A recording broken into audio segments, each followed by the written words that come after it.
Hey, Next Levelers, Bob Gibbons here. Thank you for joining us for another episode of the Next Level Show. You know, there are so many people out there that think they're going to be a star someday, right? And we blame it on the younger generations. But my friends, we all want to be famous, don't we?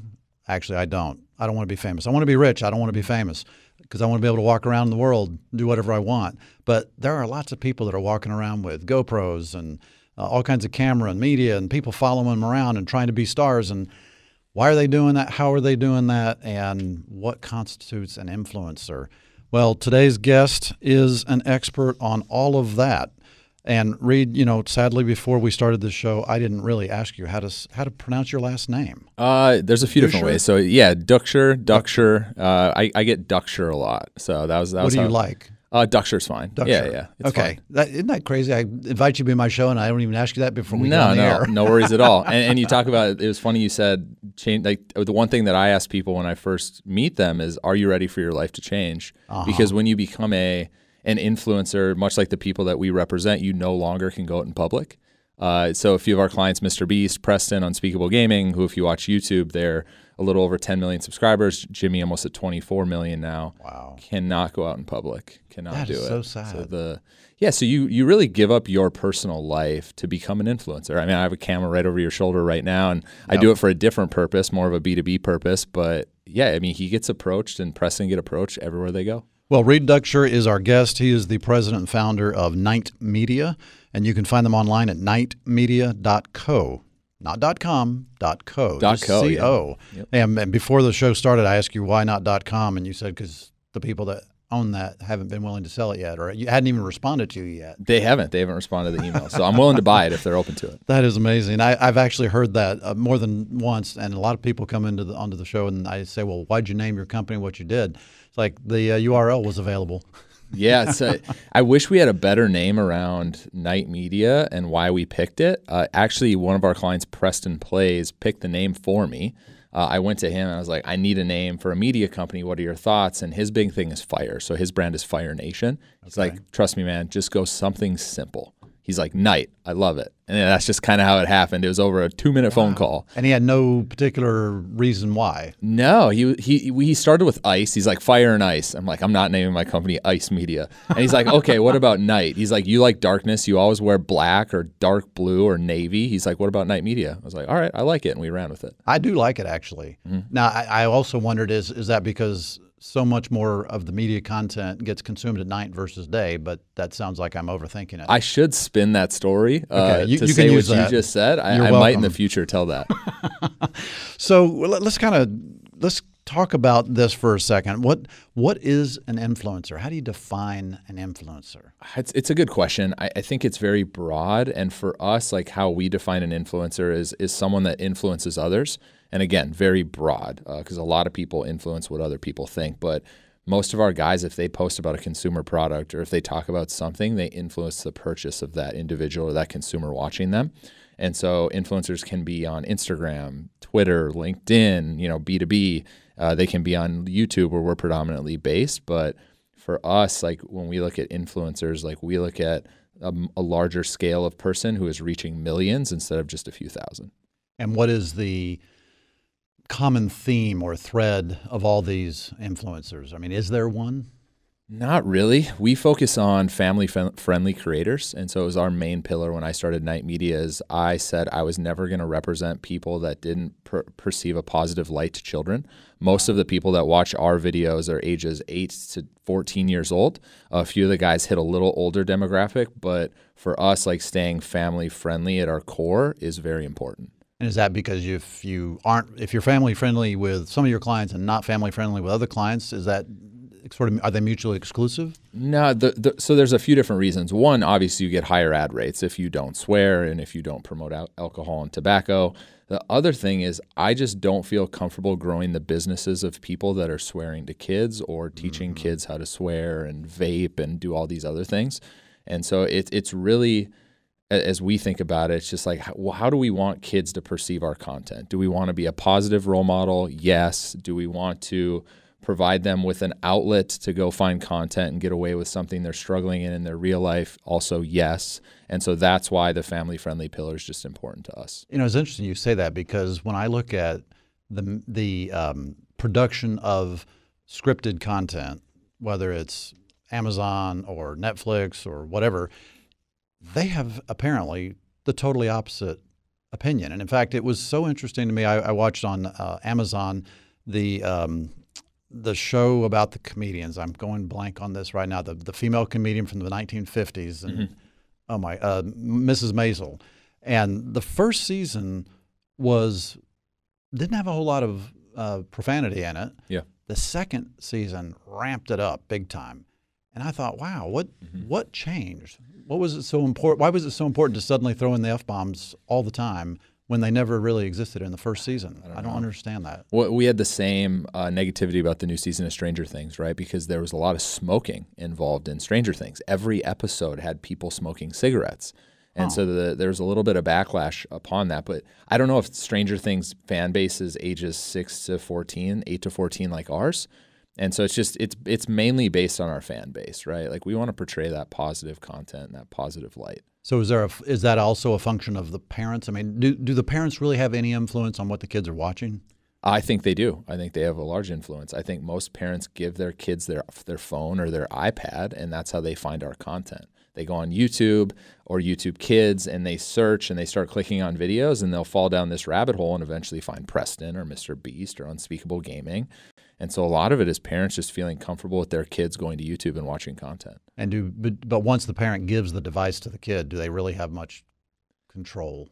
No, they don't. And that's the other reason why we only work with family-friendly creators is you can fall down a rabbit hole on YouTube and get into videos that your 10-year-old should probably not be watching. Yeah, or anybody. Yeah, probably. Or yeah, there's an interesting. There's a lot of creators that appeal to young kids that, for whatever reason, think they should swear, and some of them bleep it, some of them don't. But it is the fact that you're swearing to a young fan base, and then obviously they see that, and you're their role model. Yeah. They look up to these people, and that's just not something that we want kids doing. Well, and even when bleeping is happening, the bleeping is not like it was when I was young. You know, the bleeping when I was young bleeped the entire word. Now you get the first part of the word and the last part of the word, so it's not like there's any reason to even bleep it at that point. Yeah, and most of them bleep it not because they don't want kids to know what that word is. They bleep it for an algorithm purpose of like YouTube then can't like scrape a video and hear that you're saying the F word, right? Their machine learning process picks out swear words. Whether they can now pick out a bleep and understand that they bleeped a swear word, I don't know yet, but for the most part, that's why creators bleep it. Not because like, oh, my fans are 14, I probably shouldn't be swearing. So is there back to the definition of influencers, is there a sort of a number of followers, a number of videos that they have to have created? At what point do they go from being just sort of a hack or an amateur to being a true influencer? I think you'll get 1,000 different questions if you ask 1,000 different people. I think influencers are people that have 1,000 followers, to be honest. For us, the threshold is in the millions. We usually represent the top 1% on YouTube specifically. But there's a lot of micro influencers out there promoting products to their friends. And then they go and say, hey, we should use this beauty product. And their friends will then buy that beauty product. I would consider them an influencer as well, even though it's on a very micro level. Yeah. And there's not a business model for somebody like yourself to serve them, I would imagine, because there's just not enough. There's not enough room. There's companies that try and focus on micro-influencers. It's just not our business model. Ours is more on the macro of growing a business around these specific individuals. So let's go back a little bit. Where did you start in business? What were you doing originally? Yeah. So I'm originally from a small town in North Dakota. It's actually, funny enough, the geographical center of North America. Rugby, North Dakota, so shout out to Rugby. I went to graduate school in New York, and I met a sports agent. So I started working and interning at an NFL sports agency, and that's really how I got into the business. So representing NFL players. Yep. We all saw Jerry Maguire, right? It was something that I saw as a young kid, and being a sports agent is a very sexy occupation. And so it was something that I wanted to do, and I played football at the college level, and I had former teammates reaching out to me and saying, hey, can you represent me? I want to either play in the CFL or the NFL, and I signed my first client, Ryan Smith, who ended up playing for the Saskatchewan Roughriders and the Winnipeg Blue Bombers, and he was a good friend of mine as we played football together at North Dakota State, and that's really what started the career in representation. It was just happened, from a cold call that I met a YouTube group named Dude Perfect, who now has, I think, 48 million subscribers, and they live in DFW. Based in Frisco. And that really started what Night Media is today. I saw a shift in kids, and they weren't really paying attention to football players and baseball players. They were watching Dude Perfect, and they were watching YouTube. And that's what made my jump from being an NFL agent to now being a manager at this like digital creator level. So how long were you an NFL agent? About a year and a half. So I worked on the management side at Fritz Martin Management in Las Vegas, and we had some big name clients. We had Barry Sanders, Marcus Allen, Tim Brown, Joe Theismann, Richard Sherman. Wow. Worked a little bit with Odell Beckham Jr. And so it wasn't like we were representing guys that were trying to make it. We represented guys that had already made it, were in the Hall of Fame, had won a Heisman Trophy. And so for me, I was traveling with these guys doing client services, and it was a lot of fun, but I just didn't see myself doing it long term, and that's literally when I started watching YouTube. Interesting. And so did you actually go work for YouTube for Dude Perfect? So I helped them. So when I first met Dude Perfect, they were about 2 million subscribers. And the one thing that I noticed is they were doing really well with basketball, football, trick shots, but they hadn't done anything in the golf space yet. And as I looked at golf, I saw it was a very old demographic, still is today, but young kids just were not watching the game. And so I approached Callaway Golf, and we ended up doing a long drive trick shot video with Jamie Sidlowski, who is then the long drive champ. I think it was his third year in a row. And that's really what catapulted my relationship with Dude Perfect, is I was helping bring in brands that then they would do videos for. And we did Callaway Golf, 2 videos for them. Then we went and did a BMW video with Golf Digest. And then they started doing more and more golf videos. And it was really like that vertical where I saw a lot of opportunity. Interesting. And Dude Perfect, I guess I've seen several of their videos, but I think I'm a little older than their primary demographic. But I'm surprised that you're saying that the children, 8 to 14 or whatever, is one of their primary viewing groups. Dude Perfect for sure, yeah. Really? I would say their average fan is probably around that like 12 to 14-year-old male. Huh. I would have expected it to be more high school, even college. I think it still is as well. You got to understand they have 48 million subscribers and they get 20 million views a video. So their fan is basically everyone at that point. But I would say 30 to 40, maybe 50% is that like young elementary school kid. Gotcha. All right, we're going to take our first break. We'll be right back after this. Hey, welcome back to the Next Level Show. Bob Gibbons here. Hey, we are talking to Reed Duchscher with Night Media. Find out more about them at nightmedia.co. And if you're watching on the video, say hello to Jay. He's in the background. He's waving at you. There he is, taking photos for Reed. So Reed, so you get to helping out Dude Perfect, but it sounds like you were just helping them sort of as an outside consultant, not really working with them. So was that just sort of something you had already decided, hey, I'm leaving the NFL representation business and I'm going into my new thing, or are you just sort of doing it on the side? I was testing the waters, I think, at that time. No one really knew if this was going to be a thing. So for me, it was, okay, let's continue doing what I'm doing at the NFL level, but let's see if I can make something work over here with Dude Perfect. And I could. And when we started just signing different deals, it's like, okay, I can build a business around this. And so that's when Night Media really started. And so our first client was Typical Gamer, who's now the most subscribed to live streamer on YouTube. And we've been with Typical for about 3.5 years. And still to this day, he's one of the biggest Fortnite players on the whole YouTube platform. And that's really how Night Media started. Interesting. So when you sign a client, it sounds like, as you've said, they have millions of viewers already, subscribers. So they're already successful as influencers, and they have a big fan base. Why do they need you? Yeah, so this kind of goes back to one of our other pillars. And so our second pillar is we only manage people that want to be entrepreneurs and businessmen. So what I mean by that is every person that we take on is already, like you said, a very successful YouTuber. What we really help them is to grow their not only internal business and helping them scale what they do on YouTube, but growing businesses outside of YouTube. Most of the guys, when I meet them, don't have a business yet. They don't have a lawyer. They don't have a CPA. They haven't even thought about other revenue opportunities. All they really know is like what my YouTube AdSense is. And so, for instance, one of our clients now, when I met him, he just had an editor. That was it, him and an editor. He's now up to 26 employees. He has a real estate company. He has a merchandise company. He has a video game development company. We're working on a kids production studio.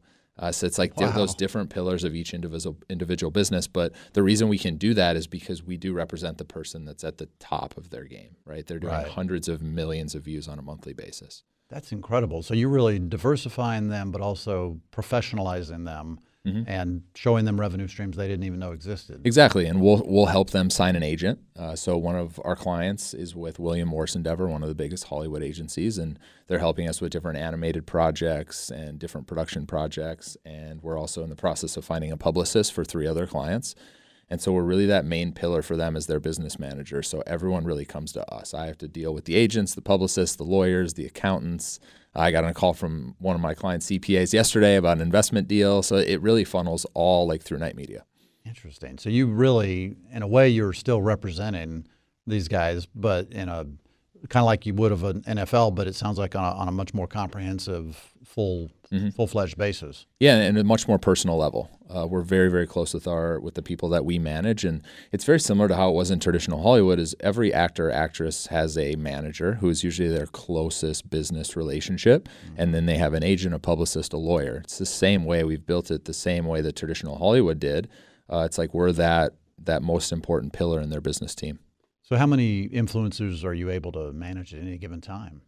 So me personally, I handle about 5 to 6 on a weekly basis, and then we have a few other people in the office that are day-to-day managers for the other clients.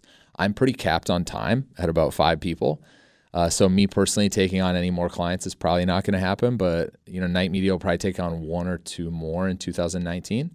We get contacted by a lot of different YouTubers, and for us, like they have to hit our core pillars, or else they're just not right for us. Well, I mean, if you're representing that top 1% with people with tens of millions of viewers, subscribers, that everybody's going to want to be like them, right? Yeah. All the people that have only 100,000 or only 1 million are going to want to be like them, and so they're going to look to you, track you down. I was interested in the pre-interview materials. You said that most of your business comes from referrals from other people, and that it's usually a LinkedIn message or something. Was that right? Twitter. Twitter. So okay. I've never.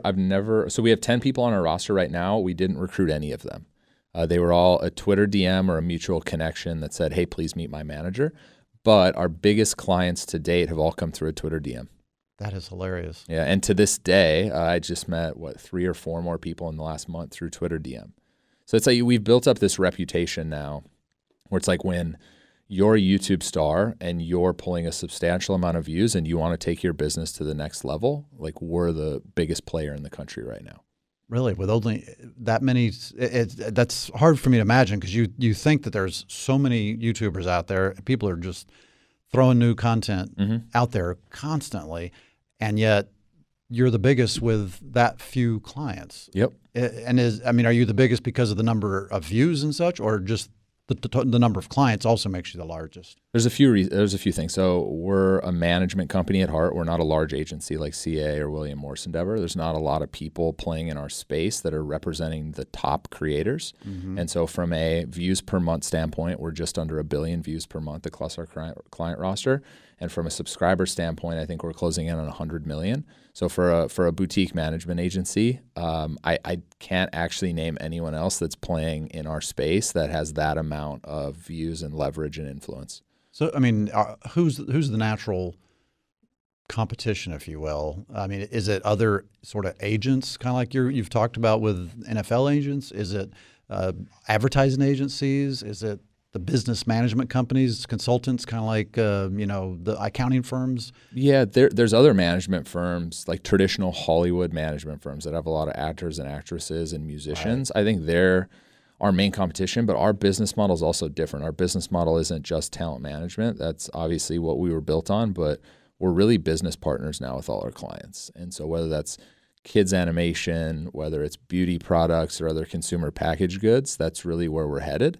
So it's helping our clients scale other businesses and being a part of those businesses. And I know in the past, agents always had the reputation for taking a percentage of the income. I mean, is that kind of a similar model? Yeah, being an agent is a very transactional business, and we have a transactional aspect to what we do, but we also own equity in a lot of businesses that we're partners in with our clients. And so it's just a different business model. I always saw the value and the scale of Knight Media is not necessarily scaling talent management. It's working with the biggest creators in the world and then growing businesses with them. Yeah. Is really our scale.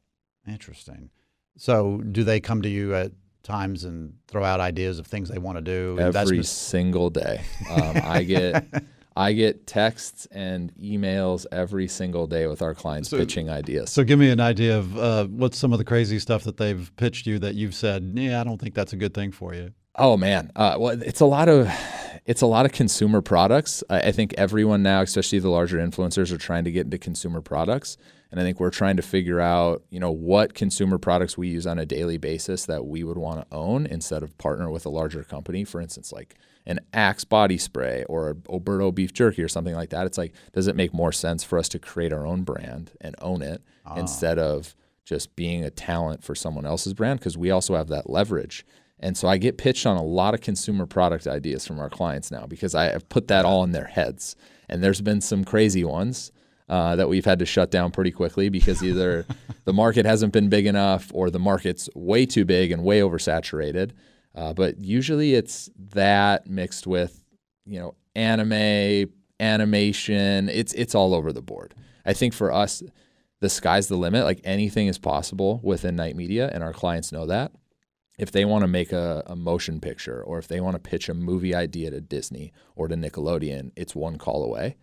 And so for me, it's more of keeping them focused on getting a few projects finished and executed and not throwing 1,000 darts at the wall. Yeah. And so that's really our main focus right now is like all of them have 1 to 2 things that they want to accomplish getting into 2020, and that's where we're focused. I would think that would be one of the hardest things is to just keep people focused, not getting too distracted from the main thing that's driving all of this. Yeah. Because as soon as they start getting distracted on all these other peripheral things, something may suffer, and that could bring down the whole house. Yeah, and it's on from my standpoint, it's me as well. Like it's opportunity overload. So every single day we're getting pitched either a new investment or a new business opportunity or a new sponsorship opportunity. So at some point you just have to take a step back and be like, okay, we're going to ignore all the noise for the next few months, and we're going to execute this one specific project. So how do you know how to do all of this? I mean, when you are representing all these different clients and one wants to do a Disney movie and one wants to create some sort of beef jerky and somebody else wants to, I mean, they're so diverse and in so many different industries and verticals, and they come to you with this, how do you know what to do with it? Who do you even go to? Yeah, well, thankfully I have a wonderful team behind me that helps me execute a lot of these projects and who has a lot of experience with some of these consumer packaged goods or production projects. But, there's never a degree in influencer management, business creation, right? Like I went to school, I got my master's, and it never really taught me about this business because it didn't exist. And so I've really had to learn on the fly, but I've now been doing this for about 5 years. And so I feel like I know just as much as the next person who we're competing with. And, we work with the biggest people and they're going to pitch us on crazy ideas, and we just have to pull it together and really focus. Yeah, I would think that would be it'd be exciting. I mean, every day is a different day, right? I mean, you never know what's going to hit you next. Yeah. We just got back from Disney World in Orlando, and it's something we'll probably announce in the next few days. But we had a lot of fun with that, with a bigger project that we just executed on. And so it's every single day is something different. I got off a call this morning with another client, and he pitched me on this other animated idea. So I think we're trying to figure out how to package it and sell it. So it's just something different every day, but that's what makes it so exciting. Yeah, I got to believe that would be fun to get up every day and see what's next. It is. But are you getting these calls in the middle of the night? I mean, do you ever turn your phone off? I don't turn my phone off. I keep it on vibrate at night. I do have clients that are night owls that play video games until 2, 3 a.m. in the morning, and they will text me, but usually I don't get woken up from a vibrate on my phone. So if they call me, I will wake up. But for the most part, I get 8 hours of sleep. I usually make sure. And then I work out first thing in the morning, and I keep a pretty good routine. So your lease is going to expire in the future, and you're trying to figure out how soon should I start working on that? Is it 6 months or a year or 2 years before my lease expiration? Well, there isn't an exact date. This is Bob Gibbons with Riata Commercial Realty, and my clients always meet with me about 2 years before their expiration date, and we create a strategy. And then we review that strategy again a year later. And so we're always working toward what's right for them, not what they think might be an arbitrary date by which they need to figure this out. The keys in determining how much time you need are whether or not you're going to move, whether or not you need to expand, will there need to be construction on wherever you're going to go to, and all those things take more time. So do a strategy meeting a couple years out with your advisor, and that'll make things a lot more clear. For more information, please go to TexasTenantRep.com. That's TexasTenantRep.com. Welcome back to the Next Level Show. We are talking to Reed Duchscher of Night Media. Check them out, nightmedia.co. So I was at a happy hour last night, and I was talking to a guy I had not met before, and he found out I had a show, and I told him who I was going to be interviewing today, and he knew who you were. Okay. How's that? So I said, "Oh, good. You know who this is. Send me a list of questions you want me to ask him." Nice. Okay. So shout out to Andrew Nahr. Andrew's last name is Naughher, so not exactly what you would expect for Nahr. Andrew Nahr. And he has a company called Rikodi, Rikodi, Rikodi.com. So his first question that he wanted me to ask you is, how has it been convincing traditional ad and PR agencies to work with your talent? That's a great question. So I'll tell you a little story. So back when I started, I was obviously an NFL agent, and we were working with Dude Perfect. And where I first saw an opportunity is I was going to travel to LA and New York. And when I was going to go to those two cities, I was going to meet with advertising agencies, and I was going to convince them of why they should be spending money with Dude Perfect and why they shouldn't be spending money with athletes, which was a little counterintuitive because I was still working with athletes at the time. But I did see where all this was headed.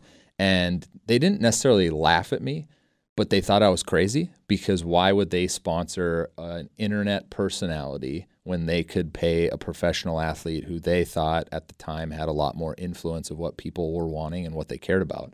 And so initially I got a lot of scoffs and, okay, we don't understand this. Maybe we'll call you in the future. It took about a year of me pitching YouTube talent and why they're important before the phone started to ring and I started to get emails. The one thing that I really pitched was authenticity matters. So when you watch a football player, let's just take Tom Brady, for instance, and Tom's done a good job of building his digital career now with a Facebook show and him on Instagram, and he's being more authentic. But 5 years ago, Tom Brady was only available on Sundays. You could only watch him on TV on Sundays for 3 hours. Dude Perfect, for example, they're available every single day through some social medium or through a new YouTube video that these kids can watch. Even taking it a step further, when these kids are live streaming, there's a live chat. You can actually chat with that influencer, and that influencer will then communicate with his audience. There's an authenticity factor of that. That's why advertising agencies need to pay attention, and that's what I was selling. I was probably just about a year too early when I was pitching this. So it was like 5 years? It was like 2014, 2015 when I was pitching it. So what is your reception now when you go to advertising agencies that are traditional? Most people get it, and they've either worked with YouTube creators or social media influencers, or they outsource it to a third-party influencer agency. I've yet to meet an advertising agency who doesn't understand this space yet. Yeah. Whereas in 2015, no one knew what was going on. Now we're seeing a lot of brands and advertising agencies, and when you go on LinkedIn, you'll see influencer marketing coordinator, influencer marketing manager. They're hiring specific people just to handle this vertical because it is a new way of advertising, but you can't ignore it at the consumer level. Well, and your eyeballs are so much more. I mean, you talk about Tom Brady on Sundays. I mean, NFL is still one of the biggest properties when it comes to TV of any kind, network, cable, or otherwise. But that's probably still not as many eyeballs as going to Mr. Beast. Or So Game of Thrones has about 14 million views an episode, right? I think that's what they came out. Maybe it's a little higher, maybe it's a little lower. Mr. Beast right now is averaging 19 million views an episode. So and we don't spend $1 billion on production. Yes, we give away $100,000 to Twitch streamers and to charity and all this other stuff, but we're not wasting billions of dollars on production to get a show up for 8 episodes. We're producing 2 videos a week every single week, and we're getting more eyeballs on those. And people can relate to Jimmy. He's just a normal kid from North Carolina who's having fun with his friends. It's just different. He's not this larger-than-life actor who people only see on the big screen once every 6 months. They have more. Well, I would think they also have more of the watchers, the subscribers seem to have more of a connection to that personality, because I mean that personality is looking at the camera, talking to them, whereas Tom Brady's doing his thing on the field. Yeah, there's a connection. People feel a connection between Mr. Beast and themselves. They really do. It's really hard to connect and relate with LeBron James.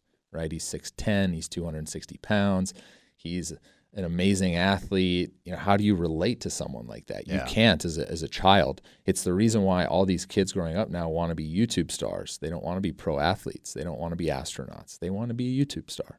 So what makes a good YouTube star? I mean, there's so many people out there doing crazy stuff. Yep. Why does one break out and another not? There's a lot of factors. I think the first one obviously is being entertaining and being relatable. I think that's number one. You have to hook people into your videos, and you have to have people continually watch those videos instead of watch a video then never come back. We also take it from a data standpoint of we know how YouTube views and how they promote videos. And so for us, it's like we usually focus on average view duration of a video. Like we need to get the watch time up of a 15-minute video for YouTube to promote it. And the second part of that is then what's the thumbnail and what's the title. And so we really focus on getting people obviously to watch the videos, but you need to get them to click on the video first. And so what's that title? What's that thumbnail? So I think the people that really excel at YouTube today really understand how to get people to click on their videos and really understand how to hold people and watch those videos. And the thumbnail being just a little photo Yep. of the video, Yep. the still, whatever. And so, I mean, these guys, a lot of them have been doing this for a while. They've been successful before you came along.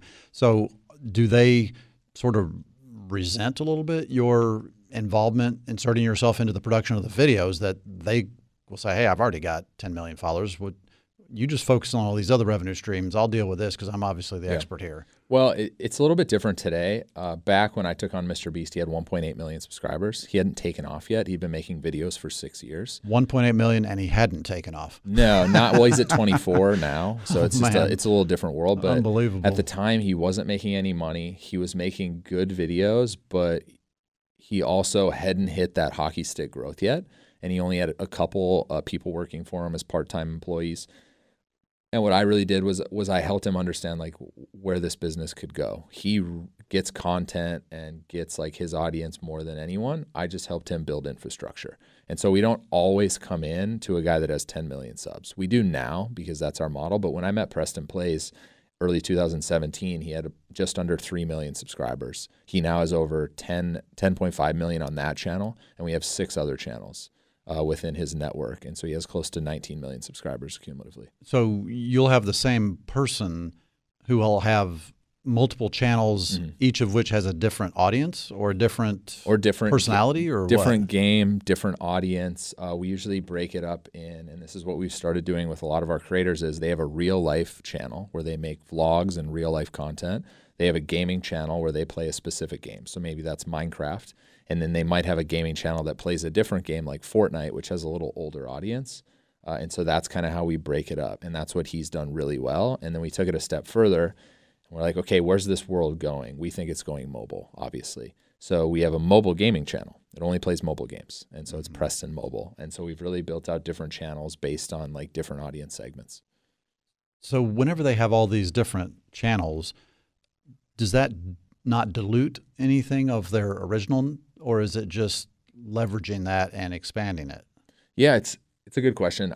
Whether we remonetize people or not, I think there is some crossover, but we've had people run studies across channels, and his Fortnite channel has a different audience than his real life channel.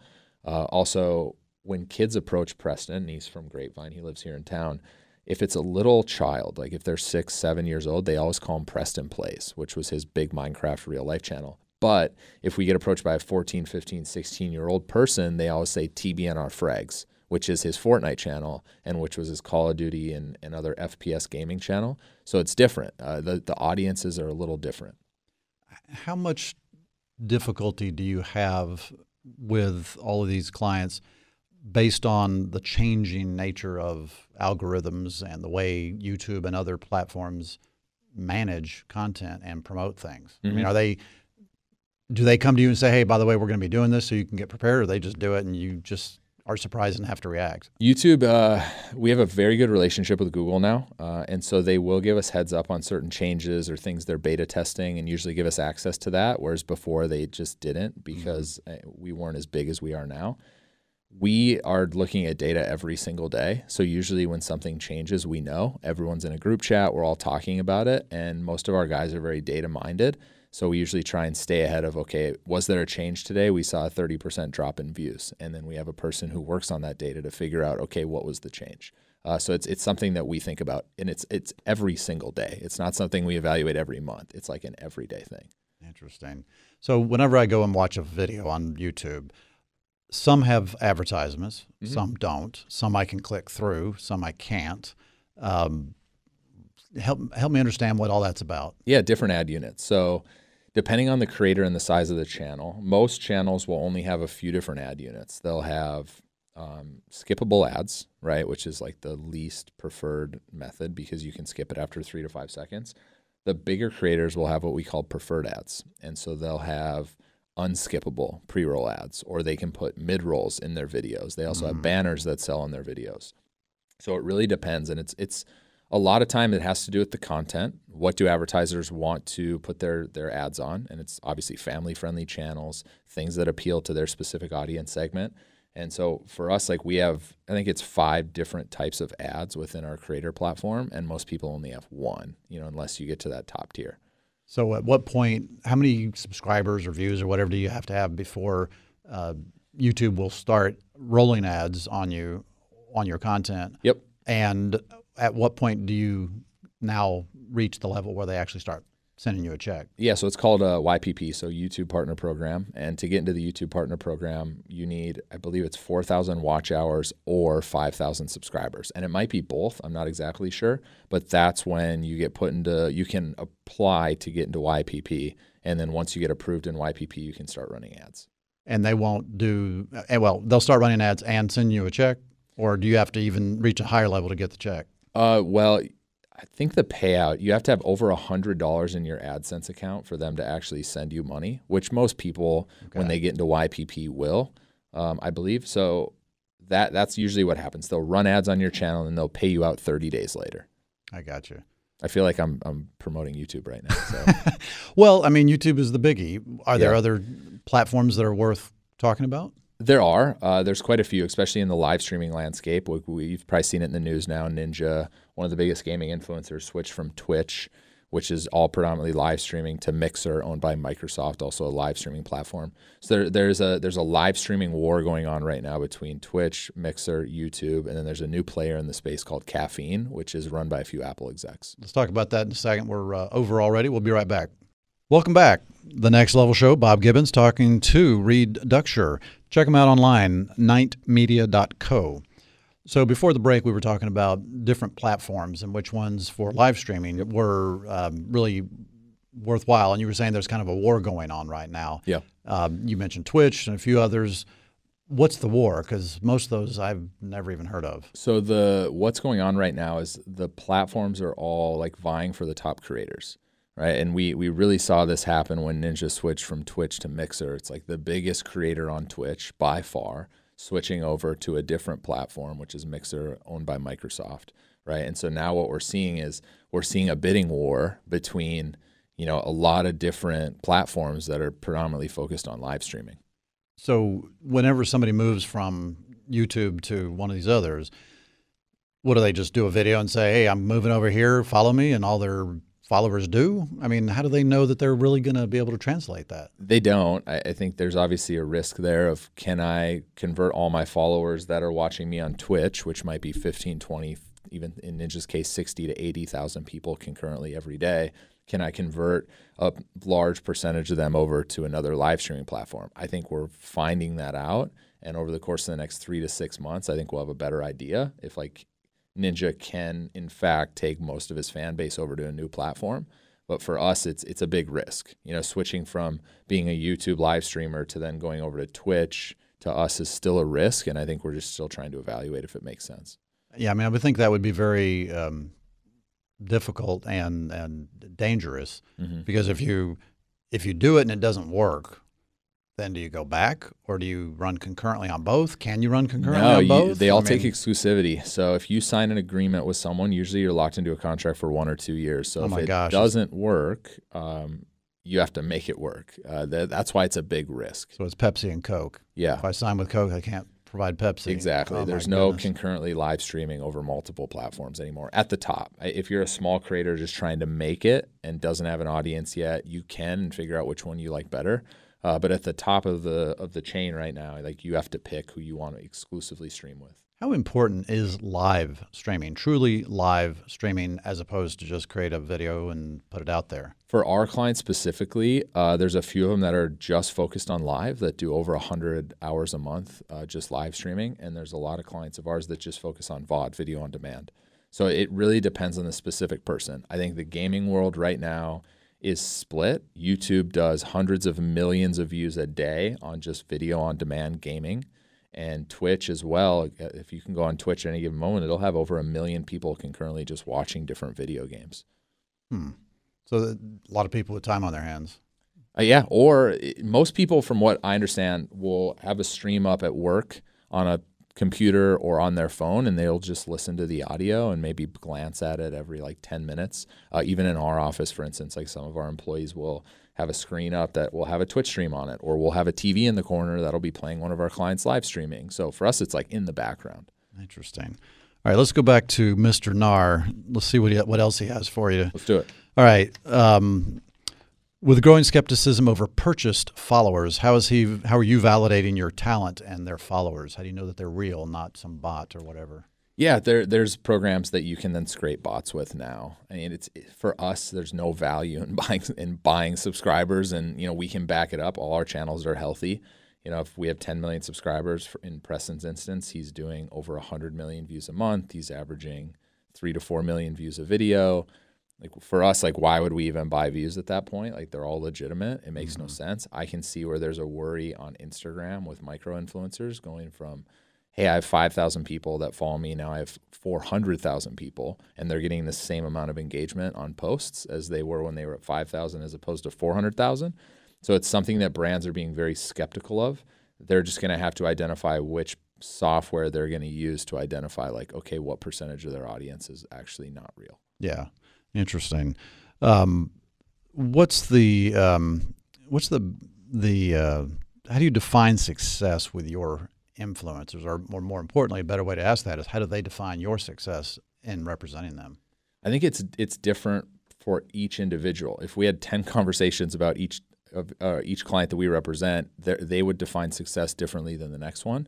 Some of them want to be the biggest YouTube star in the world. Some of them want to start other businesses that use their YouTube leverage to then catapult those businesses. So for them, looking at us, like how we define success is really on an individual basis of what they want to accomplish in the next few years.